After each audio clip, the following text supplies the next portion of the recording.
أيها الإخوة الكرام، مع الدرس المتم للمئة من دروس مدارج السالكين في منازل إياك نعبد وإياك نستعين، وهذا الدرس الأخير من سلسلة هذه الدروس أردت أن أجمع فيه بعض الخصائص الكبرى للعبادة لأنه خاتمة هذه السلسلة الطويلة. أيها الإخوة الكرام، هناك حقائق واضحة وضوح الشمس. نحن مخلوقون في هذه الأرض للعبادة، لأن الله عز وجل يقول: وما خلقت الجن والإنس إلا ليعبدون. أيها الإخوة، قبل أشهر ولد في الهند طفل متم ل6,000 مليون في الأرض، هكذا الخبر قرأته في موقع معلوماتي. ولد طفل أتم عدد سكان الأرض 6,000 مليون، وأنا أقول لكم بوضوح شديد: ما من واحد من هؤلاء 6,000 مليون إلا ويتمنى السلامة والسعادة. وبتلخيص شديد، السلامة في طاعة الله، والسعادة في العمل الصالح. هذا كلام في شمول كبير. أي مخلوق على وجه الأرض، طبعاً من المخلوقات العاقلة، تبحث عن سلامتها وسعادتها، وسلامتها في طاعة الله أو في تطبيق منهج الله أو في تطبيق تعليمات الصانع. والجهة الصانعة هي الجهة الوحيدة التي ينبغي أن تتبع تعليماتها. وما من سعادة إلا في القرب من هذا الخالق الذي هو منبع الجمال، منبع الكمال، منبع النوال. أنت ماذا تحب أيها الإنسان؟ تحب الجمال والكمال والنوال، نوال العطاء. فمنبع الجمال هو الله. كل ما في الكون من جمال مسحة من جماله.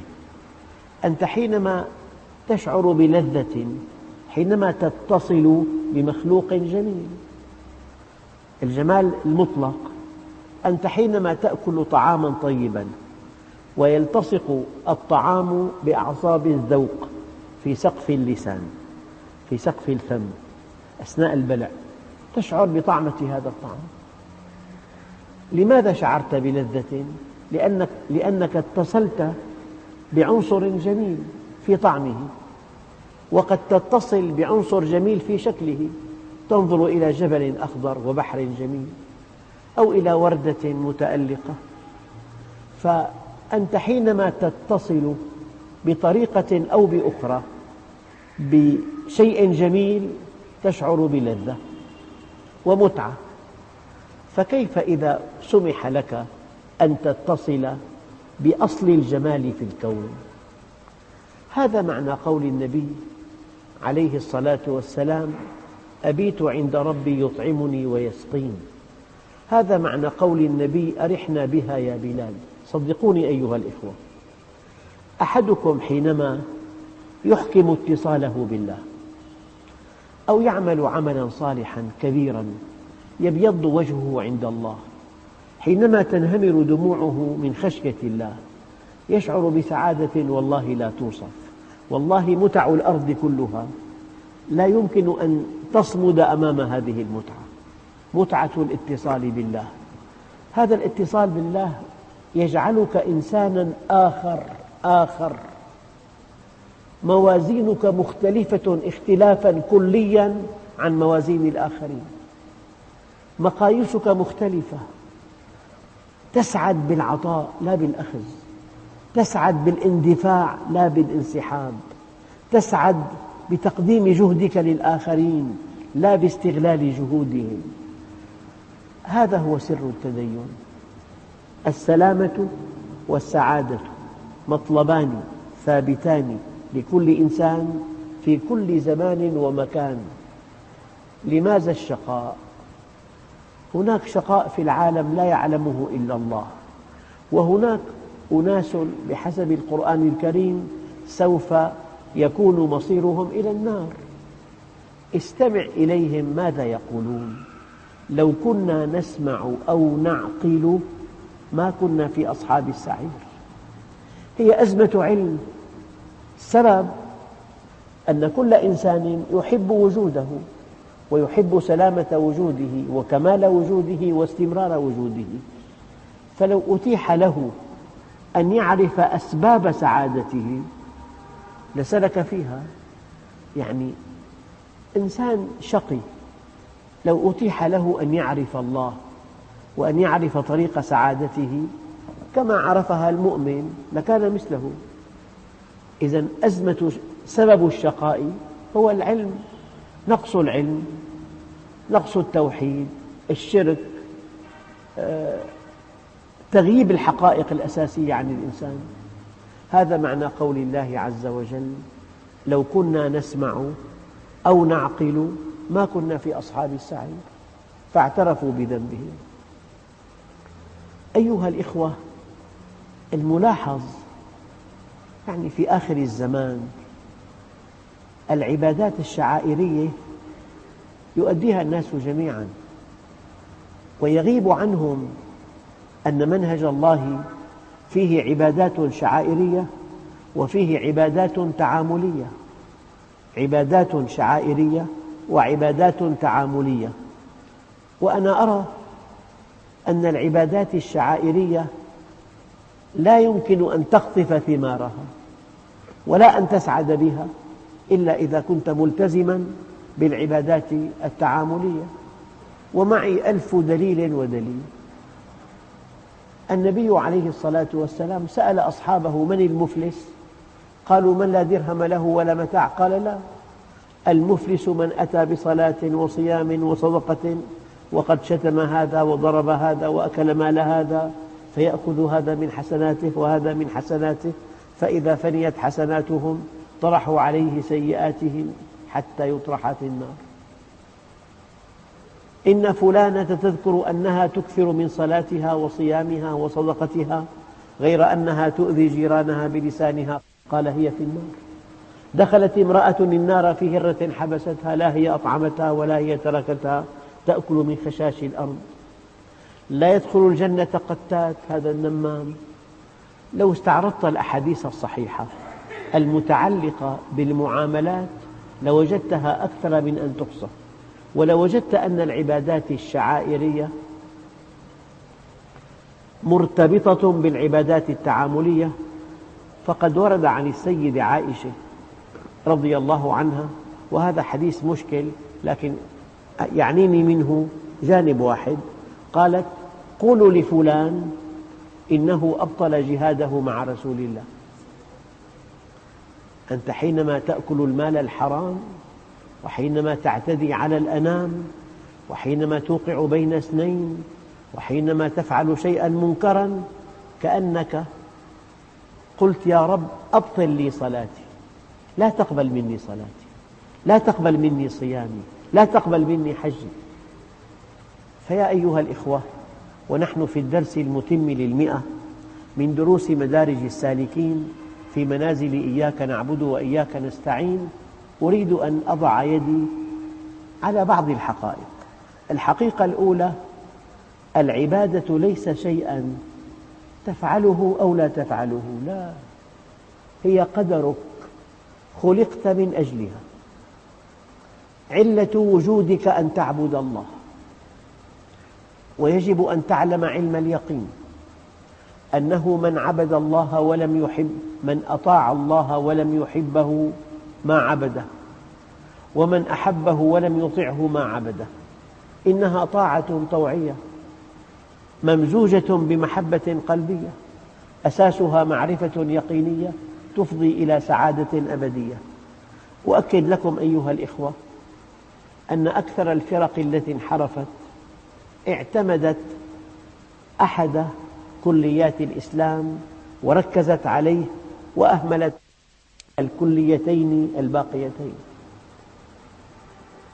جماعات اعتمدوا على القلب وحده وأهملوا العلم وأهملوا العمل، وجماعات اعتمدوا على العلم وحده وأهملوا القلب والعمل، وجماعات اعتمدوا على العمل وحده وأهملوا القلب والعلم. كل هؤلاء عرجوا، وكل هؤلاء انحرفوا، وكل هؤلاء تطرفوا، لكن تتفوق إن فهمت العبادة بالتعريف الأصولي: طاعة طوعية ممزوجة بمحبة قلبية أساسها معرفة يقينية تفضي إلى سعادة أبدية. يا أيها الإخوة، إذن أول نقطة: أنت مخلوق للعبادة. النقطة الثانية: العبادات نوعان، عبادات تعاملية، المسلم صادق، المسلم أمين. الآن المشكلة الأولى في العالم الإسلامي يكاد معظم الناس يقع في حيرة. مسلم يصلي ويكذب، يصلي ويأكل المال الحرام، يصلي ويخون. للإمام علي كرم الله وجهه قول رائع يقول: قوام الدين والدنيا 4 رجال.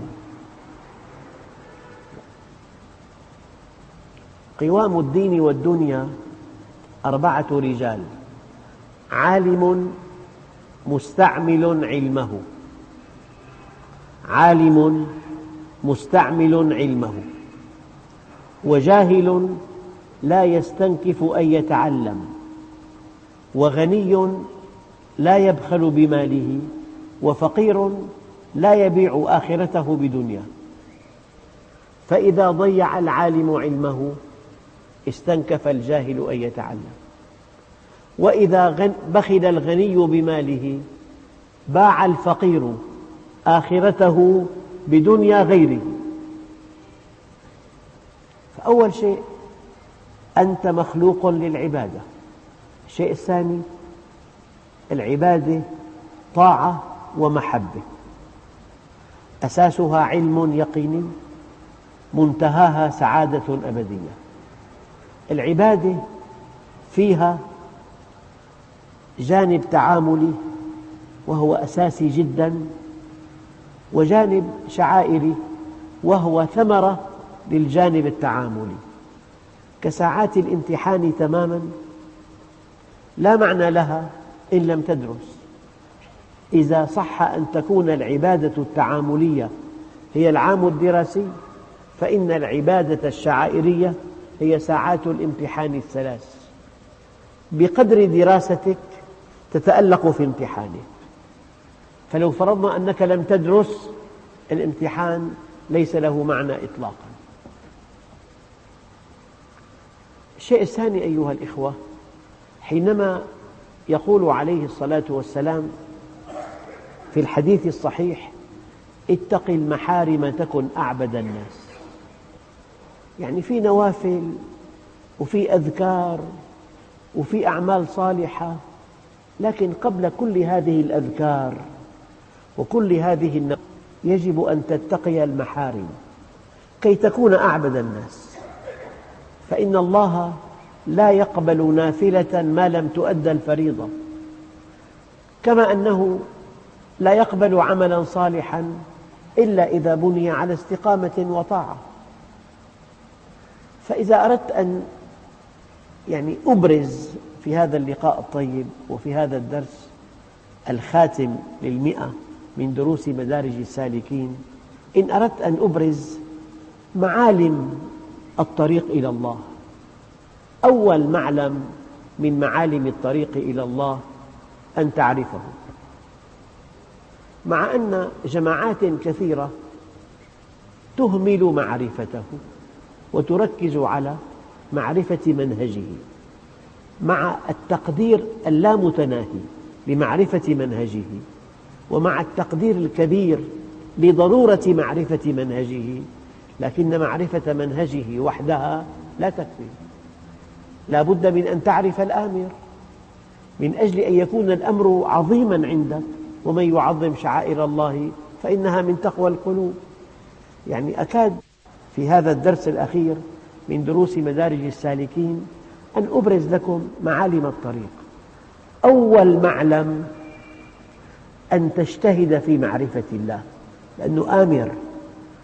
إن عرفت الآمر ثم عرفت الأمر تفانيت في طاعة الآمر. أما إذا عرفت الأمر ولم تعرف الآمر تفننت في التفلت من هذا الأمر، وهذا ما تجده واضحا صارخا في العالم الإسلامي. ما عرفوا الآمر. في بلد قال الربا يجوز أن تضع مالك في المصارف وأن تأخذ فائدة سنسميها عوائد لا فوائد. في مكان آخر سمح بالغناء والتمثيل والموسيقى. في مكان ثالث سمح بأكل الربا أضعافا غير مضاعفة وما شاكل. بتلاقي جهد يعني من يشتغل بالعلم الشرعي أن يقرب هذا الدين من انحراف الناس، أن يغطي انحرافهم. السبب بسيط، لأنه ما عرفوا الآمر عرفوا الأمر. أنا ضربت مثل مرة، قد تأتيك ورقة تدعى فيها إلى أن تذهب إلى البريد لتستلم رسالة مسجلة، ورقة حجمها بحجم الكف. تعال الساعة 12 من يوم الخميس. وقد تأتيك ورقة بحجم الأولى تماما وببساطتها، ولكن جهة قوية تقول لك تعال قابلنا يوم الخميس الساعة 12. الورقة الثانية لا تنام الليل 3 أيام. لماذا الورقة الأولى لم تعبأ بها ولم تذهب؟ بعد شهر ذهبت. أما الورقة الثانية لم تنم الليل ل3 أيام، إنه الجهة الأولى جهة غير قوية، أما الجهة الثانية قوية. تعلم علم اليقين من مرسل الورقة الثانية وماذا يعني أن تصل إليه. فأنت ببساطة بالغة حينما تعرف الآمر ثم تعرف الأمر تتفانى في طاعة الآمر. أما إذا عرفت الأمر ولم تعرف الآمر يتفنن المسلمون في التفلت من الأمر، تارة بلوى عامة، وتارة في رأي لبعض المذاهب تجوز، وتارة الله يغفر لنا نحن عبيد إحسان ما لنا عبيد امتحان. ترى المسلمين يحتجون ويتفننون في التفلت من أمر الله عز وجل لأن معرفتهم بالآمر ضعيفة. إذن أنت كمسلم ترتاد بيوت الله لتلقي العلم. أحد معالم الطريق إلى الله أن تعرف الآمر قبل الأمر. إذا قلت أن تعرف الآمر لا أقصد أبداً أن تهمل معرفة الأمر، ولكن أن تعرف الآمر وتعرف الأمر معاً كي يكون لهذا الأمر شأن كبير عندك، كي تقبل على هذا الأمر رغباً ورهباً، خوفاً وطمعاً، ترجو رحمة الله بهذا الأمر وتخشى عذابه. الآن يسألني أحدهم كيف أعرف الآمر؟ الجواب: الله جل جلاله خلق هذا الكون، فكل شيء في هذا الكون يدل عليه. فالتفكر في خلق السماوات والأرض أحد الوسائل الفعالة لمعرفة الآمر. التفكر في خلق السماوات والأرض أقصر طريق إلى الله وأوسع باب تدخل منه على الله. سؤال: هل يكفي أن تتعرف إلى الله؟ كيف تعبده؟ لا بد من معرفة أمره. حينما تعرف الله تندفع اندفاعا شديدا لمعرفة أمره، لأنك بالكون تعرفه وبالشرع تعبده. لا تجد مسلما وصل إلى حد معقول من معرفة الله دفعه إلى طاعته إلا ويبحث ويدقق ويسأل عن حكم الله في كذا وكذا وكذا. شيء طبيعي جدا. حينما تتعرف إلى الله تبحث عن شيء يوصلك به ويقربك منه، إنه تنفيذ أمره. الآن أوامره منظومة كبيرة جدا، أما في محرمات، في مكروهات، في مباحات، في مندوبات، في واجبات، في فروض. النبي عليه الصلاة والسلام يقول: اتق المحارم تكن أعبد الناس. اتق المحارم تكن أعبد الناس. فلذلك أيها الإخوة، المعلم الثاني من معالم الطريق الاستقامة على أمر الله. لا تفكر أن تسعد بهذا الدين، ولا أن تقطف ثماره، ولا أن تكون من المتدينين عند الله إلا أن تستقيم على أمر الله. وما لم تستقم، يعني مثلا بعالم التجارة هناك نشاطات لا تعد ولا تحصى. من هذه النشاطات شراء محل تجاري، شراء مستودع، شراء مكتب استيراد، مكتب دكان للمفرق، ومكتب استيراد ومستودع، تعيين مندوبين مبيعات، تعيين هيئة محاسبة، مخاطبة الشركات، تعيين مترجم. أضرب لكم أمثلة. ثم عرض هذه البضائع وبيعها وجمع ثمنها. هناك آلاف النشاطات في التجارة، لكن التجارة كلها مبنية على كلمة واحدة هي الربح. فإن لم تربح لا معنى لكل ذلك. كلمة واحدة، أساس التجارة الربح. طيب، أقول لكم والله وأنا أعني ما أقول، كل ما تقرأ وكل ما تستمع خطب، شريط، درس علم، مدرس موفق، مدرس كلامه رائع، درسه جميل، حجته قوية، كتاب من أندر الكتب، مؤلف من أعظم المؤلفين، كل شيء تقرأه، وكل شيء تسمعه، وكل شيء تعجب به، وكل مؤتمر تحضره، وكل كتاب تؤلفه، وكل درس تلقيه، وكل درس تستمع إليه، ما لم ينتهي بك إلى الاستقامة على أمر الله لا معنى له. وبالتجارة ما لم تربح لا معنى لكل نشاطاتك. ضعها خارج قوس. أيها الإخوة، المعلم الأول أن تعرف الآمر قبل الأمر. ما قلت أن تعرف الآمر دون الأمر، أن تعرف الآمر قبل الأمر، أو أن تعرف الآمر والأمر معا. إياكم ثم إياكم أن تفهموا مني أنني أقلل من قيمة معرفة الأمر، ولكن معرفة الأمر من دون أن تعرف الآمر لا تنفعك كثيرا.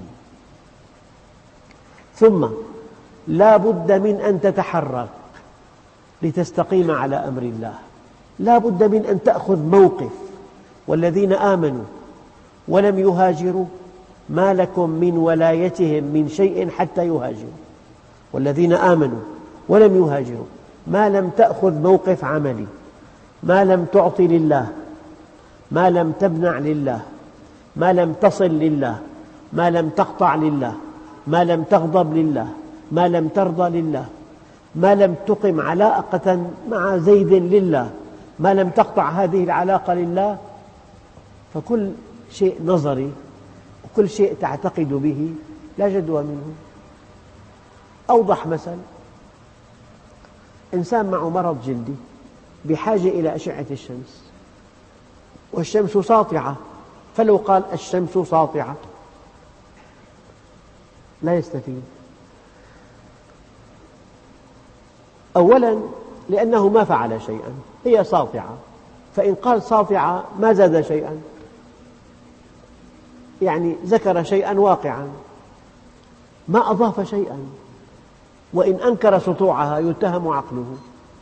لكن ما لم يخرج هذا الإنسان المريض بجلده ليتعرض إلى أشعة النفس فيشفى، فتصريحه واعتقاده ويقينه لا قيمة له أبدا.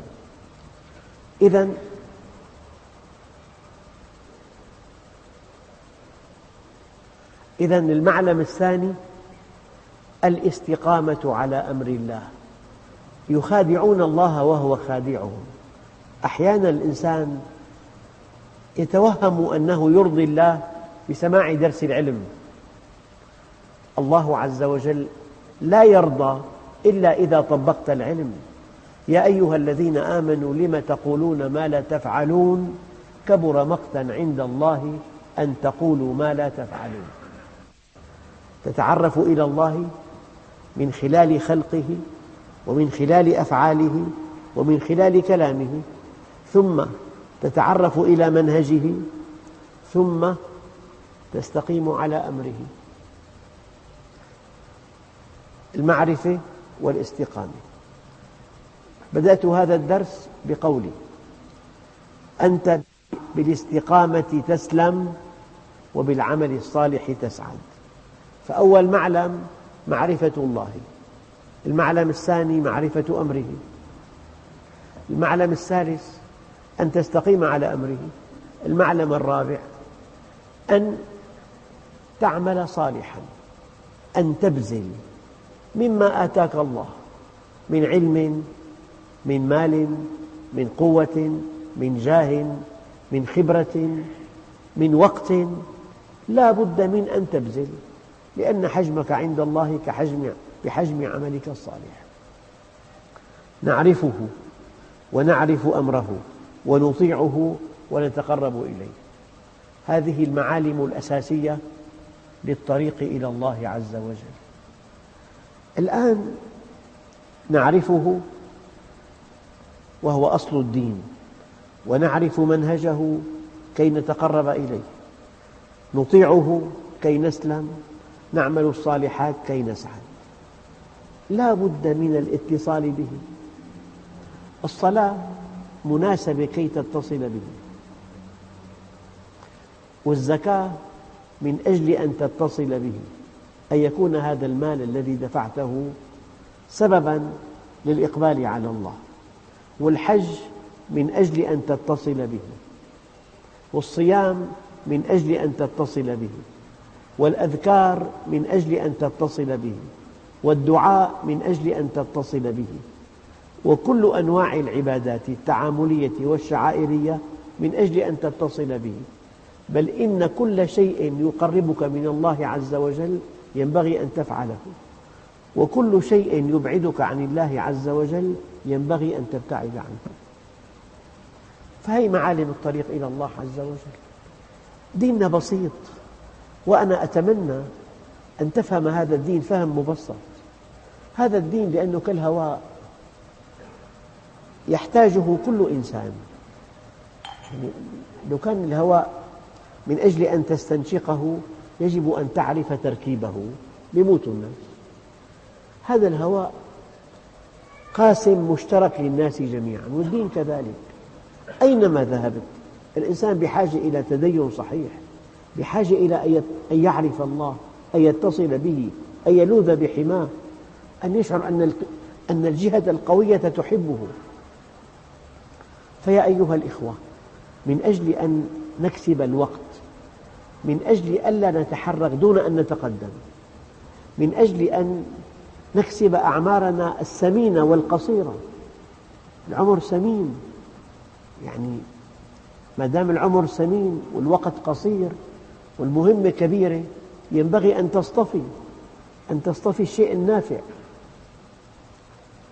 أيها الإخوة، يعني إن صح أن تنتهي دروس مدارج السالكين في معالم الطريق إلى الله عز وجل، في معرفته من خلال خلقه وأفعاله وكلامه، ثم معرفة منهجه من أجل أن نعبده، ثم ينبغي أن نستقيم على أمره من أجل أن نسلم، وينبغي أن نعمل الصالحات من أجل أن نسعد، ثم ينبغي أن نذكره من خلال صلواتنا وصيامنا وحجنا وزكاتنا ودعائنا واستغفارنا وبذلنا وخدمتنا لبعضنا بعضا.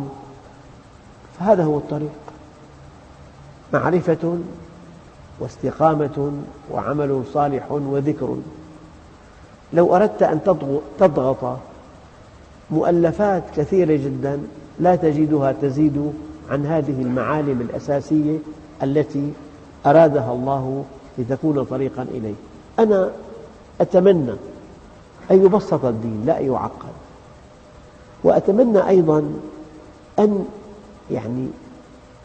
يتوافق مع العقل، لأن العقل أصل من أصول معرفة الله عز وجل.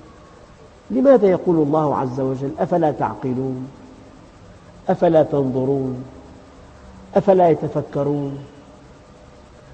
ذكرت مرة، طبع مرة قبل يمكن 50 عام، طبع 50,000 مصحف، حذفت منه كلمة واحدة: ومن يبتغي الإسلام دينا فلن يقبل منه. مصحف بخط عثماني وفي تقريظ وفي مراجعة وفي حذفت منه هذه الكلمة. من الذي يكشف لك أن هذا المصحف مزور؟ هو العقل السليم الذي أودعه الله فيك. أولا أنا أعتقد اعتقادا جازما لا يمكن للعقل الصريح أن يتناقض مع النقل الصحيح، لأن العقل مقياس أودعه الله فينا، ولأن النقل كلامه والأصل واحد. أضيف على ذلك كما أنه لا يمكن أن تتعارض الفطرة السليمة مع النقل الصحيح، كما أنه لا يمكن أن يتعارض الواقع الموضوعي مع النقل الصحيح. الواقع الموضوعي خلقه، والفطرة السليمة جبلته، والعقل مقياسه، والنقل كلامه، وسنة النبي بيان لكلامه. شوف، الواقع الموضوعي خلقه، الهاء تعود على من؟ على الله. والفطرة السليمة جبلته، هو جبلنا عليها، تعود على الله. والنقل الصحيح كلامه، والعقل الصريح مقياسه. هذا هو الحق. فحينما ننطلق في حياتنا، العمر قصير أيها الإخوة. مرة ثانية، كم من صحيح مات من غير علة، وكم من سقيم عاش حينا من الدهر. الآن في ظاهرة جديدة، في أزمات قلبية ب30، في أزمات قلبية قاتلة بال25. ضغوط الحياة شديدة جدا. فطبعا الإنسان له أجل، لكن هذا الوهم المريح أنه أنا وين لل60 لموت لا. لي صديق في 49، طبيب لا يشكو من شيء، غادر الدنيا في دقائق. وبعد حين إنسان آخر غادر الدنيا في دقائق. ظاهرة منتشرة. لذلك تزود من الدنيا، فإنك لا تدري إذا جن ليل هل تعيش إلى الفجر. فكم من عروس زينوها لزوجها وقد قبضت أرواحهم ليلة القدر. وكم من صحيح مات من غير علة، وكم من سقيم عاش حينا من الدهر. طبعا في نهاية هذا الدرس الأخير من دروس مدارج السالكين في منازل إياك نعبد وإياك نستعين، أتمنى أن يكون واضحا لديكم أن مفهوم الزمن هو أخطر مفهوم في حياة الإنسان. إنك بضعة أيام، كلما انقضى يوم انقضى بضع منك. بضعة أيام، كلما انقضى يوم انقضى بضع منك. وهذا الوقت الذي هو أنت، أو هو رأس مالك، أو هو أثمن شيء تملكه على الإطلاق. إما أن تنفقه إنفاقاً استهلاكياً، وإما أن تنفقه إنفاقاً استثمارياً. أن تسترخي وأن تستمتع بالحياة هذا إنفاق استهلاكي، أما أن توظفه في معرفة الله ومعرفة منهجه وطاعته معالم الطريق والعمل الصالح والاتصال به، فهذا استثمار للوقت. لذلك والعصر إن الإنسان لفي خسر إلا الذين آمنوا وعملوا الصالحات وتواصوا بالحق وتواصوا بالصبر. والحمد لله رب العالمين.